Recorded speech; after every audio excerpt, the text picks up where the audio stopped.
Good day everyone. So for today, we will going to continue yung topic natin dun sa pagkuha ng sum of the first n terms of an arithmetic sequence. This time, bigay tayo ng iba pang example. Okay. So we're asked now to find the sum of the first 30 terms of the arithmetic sequence if the first term is 32 and the 20th term is 222. Okay.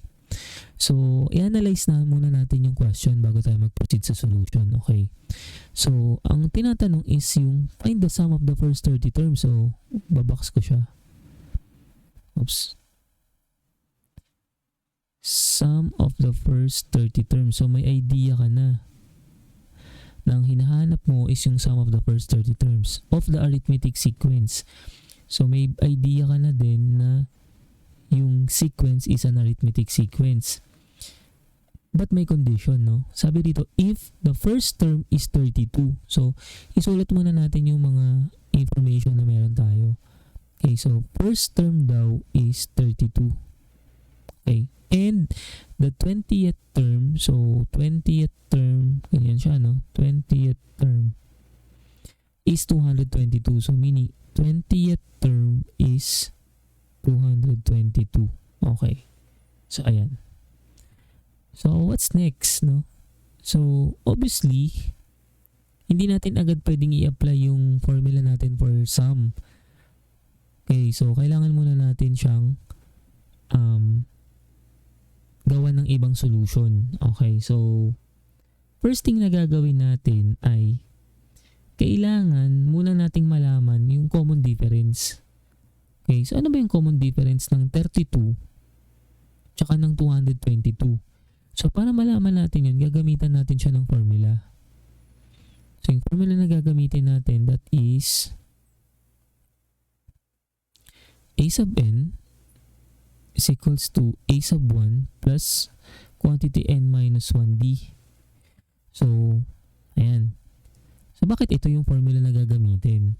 Obviously, andito na lahat yung kailangan natin except common difference.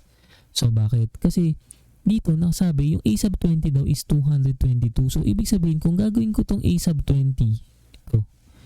Kung gagawin ko siyang a sub 20, alam ko na yung value niya, which is 222. That is equal to a sub 1 given na din. So, 32 plus n. So, obviously, ito yun. So, 20 minus 1d. So, d is unknown. Since alam ko na nga na a sub 20 ko is 222 or 222, pwede ko na siyang palitan. So, instead of writing a sub 20, ilalagay ko na yung value niya, which is 222. And then, simplify. So, that is 222 equals to 32 plus 20 minus 1, that is 19 times d, so 19d. Then, next is itatranspose ko lang yung 32 on the other side. So, it will become 222 minus 32, that is 190, equals to 19d. Then, divide both sides by 19. So, cancel 19. So, yung common difference natin is obviously 10. Okay. So, 10 yung common difference.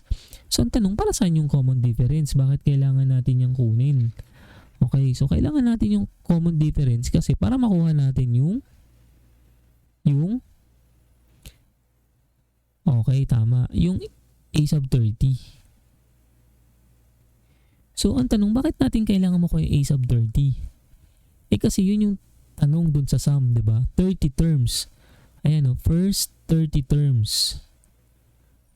Kung hindi natin gagawin to, ang alam lang natin is yung first 20 terms. Kaya lang, ang tinatanong kasi yung first 30 terms, so kailangan natin kunin yung a sub 30. So, madali na lang naman to. So, paano yung gagawin yung a sub 30? So, that is equal to, so, ano ba yung first term? First term is 32. So, by the way, apply natin yung formula. A sub n equals to a sub 1 plus quantity n minus 1d. Yan, para hindi ka malito. So 32 plus, ano yung n? So 30 naman this time, minus 1 times d. Alam na natin yung d, which is 10. Okay. So that is a sub 30 is equals to 32 plus 30 minus 1 is 29 times 10. Okay. So that is a sub 30 equals to 32 plus 290. Okay, so a sub 30 now is equal to 290 plus 32. So that is 322. Okay, so yan yung a sub 30 ngayon natin. So dahil alam na natin yung a sub 30 natin, pwede na natin gamitin yung formula. Okay. So this time, yung formula na for sum, that is s sub n is equals to n over 2 a sub 1 plus a sub n. So, okay. So ang tinatanong is first 30 terms. So s sub 30, that is equals to 30 over 2. Quantity a sub 1 is 32 plus a sub n, which is in this case yung a sub 30, that is 322. Okay. So ayan. So yan na, simple manipulation. So 30 divided by 2, that is 15. Then 32 plus 322, so that is 354. So s sub 30 now is equal to, so multiply nyo na lang yan. So 15 times 354, so that is equals to 5,310. Okay? So yan daw yung sum ng first 30 terms given yung ganitong problem. Okay? So that's it.